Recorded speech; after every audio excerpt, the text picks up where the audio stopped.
Hey everyone, Eric Romanak from the SIVA Distance Project, and today I'm excited to finally share this video because it's about a muscle that very few people know about, but if you are a runner or a cyclist, you should definitely care about, and that is the psoas or the iliopsoas muscle. So I want you to think of the human body if it was an onion and you delayered the onion. The last thing you would finally get to is the iliopsoas muscle. So imagine the muscle that is deep within the body, and it connects the top half of the body to the bottom half of the body. It's the only one that does that. So just there, think of the importance of this muscle. It is the only muscle that connects the top half of your body to the lower half of your body. Now, it inserts in the lumbar spine, low back, and down into the inner thigh, and it kind of branches out into the system of muscle tissue fibers in the pelvis, right? So where this becomes problematic for runners and cyclists is that it usually isn't strengthened so much as it's just beat on the whole time. So hyper repetition is not necessarily strengthening the psoas. It ends up making it kind of hard and brittle, and the blood flow doesn't get there as much as it can with these specific type of strengthening and eccentric lengthening type of exercises as well. So that's what we're going to focus on today. There's an old saying that says you can't inject blood into a frozen steak, and unfortunately when it comes to endurance athletics, that psoas muscle becomes a frozen steak. So let's talk about real quick 2 exercises that you can do and incorporate into your game that is really going to help reduce groin and low back pain, and even some outer hip pain can often be a symptom of that iliopsoas distress, but also it's going to strengthen your gait because the iliopsoas is responsible for bringing your knee up towards your face, that hip flexion. So if that hip flexion is powerful and I strengthen that psoas muscle, that's going to translate into some faster times, and we all want that for sure. Let's look at the first exercise. The first exercise, you're going to be in a kneeling lunge position, and I want your back foot to be flat on the floor. Now, if that cramps your foot, then you are going to take a yoga mat and you're going to put it underneath the top of your foot so you can apply downward pressure.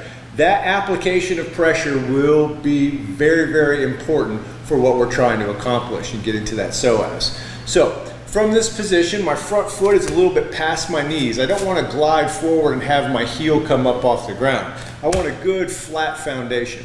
Now the pressure I'm applying in this back foot, it looks like the heel is trying to drop towards my inside line, and the pressure is really going onto the big toe knuckle. So think about that when you're pushing down into the floor of the mat. Bring your hands to your waist and press your thumbs down to tilt your pelvis into a tucking motion. And as you tuck, hold that tuck, pressing that big toe knuckle behind you, and glide forward with a lifted chest. And hold at your end range of motion for a long 4 count. 4, 3, 2, 1, then inhale, release.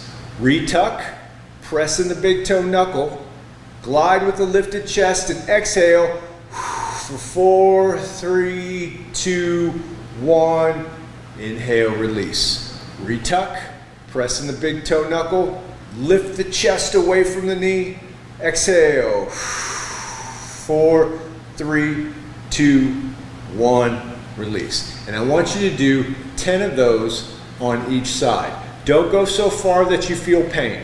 And speaking of pain, if your pain in the psoas area or the inner groin area or low back or whatever pain you may be going through kind of reaches above a 4 or 5 out of 10, you probably need to go see a professional at that point. These exercises are designed to kind of be preventative as well as progressive things to add to a healthy training regimen. We all have aches and pains, but we got to know when YouTube is not good enough for something that we're trying to deal with. So get your MRIs, go get on a PT protocol, be smart about it.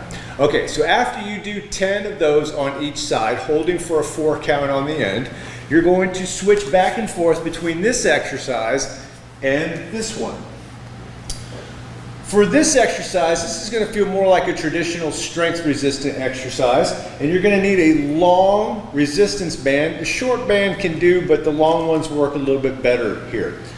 I'm going to attach it to something heavy that doesn't move, okay?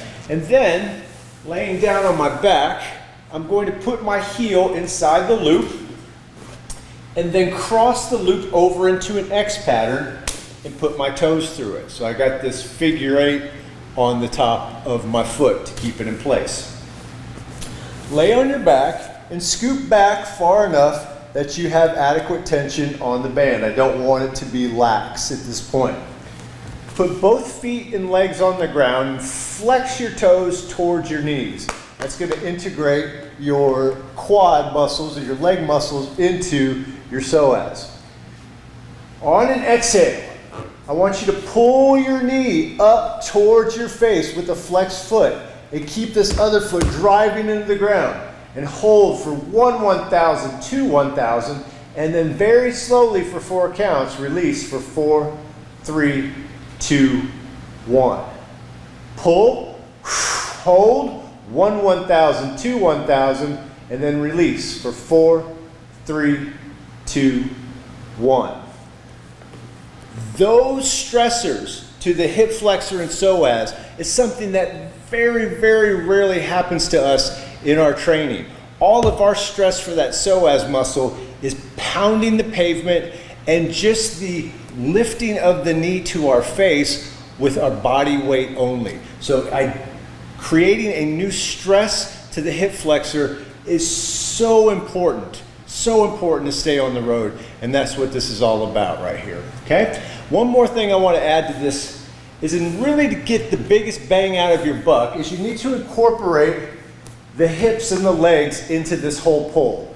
So as we talked about, you're flexing your feet and pressing your foot down into the ground when you pull, but I also want you to feel like you're tilting the pelvis like we did in the previous exercise. So you can put your hands on your hips, push down your thumbs, squeeze your leg tight and pull, and now everything's integrated as one system, and that is great strength. Strength starts as connectivity and then progresses into something more like a power attribute. So first we connect everything, hold for 1/1000, 2/1000, and then 4, 3, 2, 1, release. Keep tension on the band the entire time as you move in between repetitions. Do 10 on the right leg, 10 on the left leg. Then go back to the previous exercise when you were in that kneeling lunge, that gliding pattern. Do 10 on the right, 10 on the left, and do 2 to 3 rounds of each exercise, alternating from the pulling resistance to the gliding mobility back and forth with your foot pressing in the ground, okay? So, that's it, guys. I really, really appreciate you guys checking out these videos. Please subscribe to our channel, like our videos. All that stuff helps out the little guy. Remember, our big mission is just to keep you on the road, right? We want you to do the things you love to do. And remember, the finish line is way out there, guys. It's way, way out there. It's not a race, it's life, and it's the very last phase of it, all right? You guys take care. We appreciate you.